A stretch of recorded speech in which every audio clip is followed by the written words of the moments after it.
Happy ரமபான். இன்னைக்கு 4வது நாள். ஆஸ் யூஷுவல் வேலையை முடிச்சுட்டு இன்னைக்கு கொஞ்சம் ஃப்ரீயாக ரூமுக்கு போகிறேன். ஏன்னா இன்னைக்கு சமைக்கிற வேலை எதுவும் இல்லை. நைட்டே சமைச்சு வச்சுட்டு வந்தனால இன்னைக்கு ரூமில் ரிலாக்ஸாக இருக்கலாம். முடி வளர்க்குறது பார்க்கறதுக்கு நல்லா இருக்கும், ஆனால் அதை மெயின்டைன் பண்ணுறதுக்கு இடையில பாதி உசுறு போயிடும். அதுக்கு எண்ணெய் வச்சு தலைவாரி எவ்வளோ வேலை. இதுக்கு பேசாமல் முடியை வெட்டிடலாம் போல். ஈவினிங்கே சமைச்சு வச்சுட்டு போனதுனால இன்னைக்கு பெருசாக வேலை எதுவும் இல்லை. ஃப்ரீயாக சாப்பிட்டுட்டு சஹர் செஞ்சுட்டு பள்ளிக்கு தொழுவ போகிறதுக்கு ரெடியாக வேண்டியதான். அதுக்கு முன்னாடி கழுவி வச்ச ட்ரெஸ் எல்லாம் இருக்குது, அதையும் காய போட்டுட்டு போயிட்டு வந்தேன்னு சொன்னால் நேற்று மாதிரி இன்றைக்கும் சின்னதாக ஒரு குட்டி தூக்கம் போடலாம். யார் தான் இந்த ட்ரெஸ் எல்லாம் கண்டுபிடிக்கிறானே தெரியல. பேசாமல் காட்டுவாசி மாதிரி இருந்தால் எவ்வளோ நல்லாயிருக்கும்.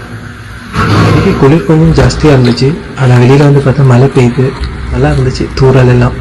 அப்படின்னு மழையில் நனைஞ்சிட்டு பள்ளிக்கு போயிட்டேன். பள்ளிக்கிட்ட போனால் யாருமே இல்லை, நான் தான் ஃபஸ்ட்டு. வந்ததும் அப்படி நேராக பள்ளிக்குள்ளேயே போயிட்டேன். யாருமே இருக்கல. கொஞ்ச நேரம் பார்த்துட்டு இருந்தேன், டைம் இருந்துச்சு. அப்புறம் போயிட்டு 2 ரக்காத் சுன்னத் தொழுந்துட்டு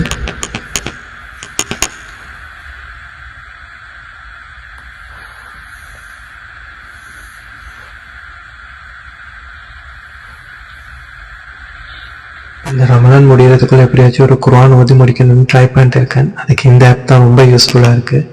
இதில் ஆல்மோஸ்ட் பாதி ஓதி முடிச்சிட்டேன். ரமலான் ஸ்டார்ட் ஆகிறதுக்கு முன்னாடிலேருந்தே நான் ஓதிட்டு இருக்கேன். அதையும் கம்ப்ளீட் பண்ணி